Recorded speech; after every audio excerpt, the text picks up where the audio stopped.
Le 17h dimanche est de retour.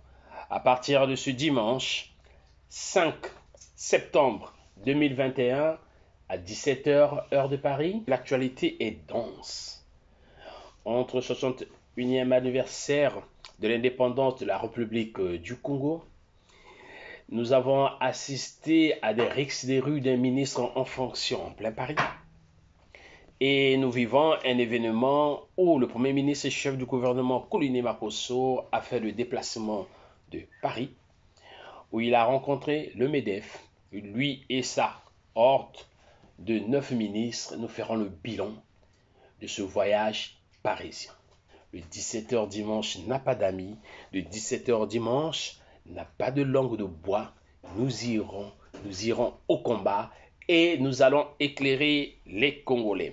Un rendez-vous est pris, celui de dimanche, à ne pas rater. Chers amis, je vous dis à très bientôt.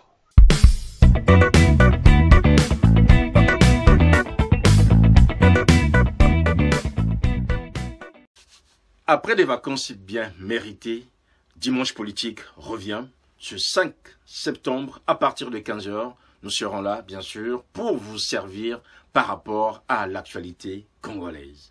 Il faut dire une chose, ceux qui m'ont accompagné la saison dernière seront toujours là. Ivo Mogani, Bédel Baouna ainsi que Tanguy Monfred Zungani. Nous serons là pour vous servir une actualité toute brillante puisque vous le savez comme nous, le Premier ministre Anatole Koloné Makosso était à Paris avec 9 de ses ministres afin de pouvoir conquérir le cœur des Français, que ce soit sur le plan diplomatique ou encore sur le plan économique. Certains ont parlé de grande vadrouille, d'autres ont parlé de tourisme d'affaires, mais toujours est-il, c'est que ce séjour parisien ne peut nous laisser indifférents puisqu'il rentre dans le cadre des 100 jours d'Anatole Koloné Makosso à la tête du gouvernement congolais.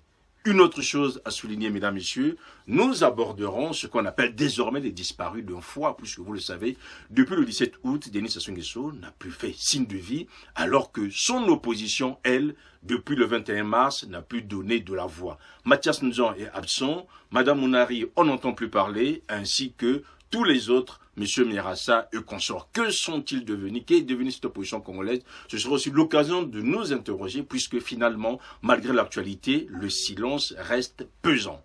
Nous n'oublierons pas de nourrir ce programme avec d'autres faits d'actualité marquants et ce sera bien sûr un rendez-vous à ne pas manquer. Ça se passera, mesdames, messieurs, ce dimanche à partir de 15h.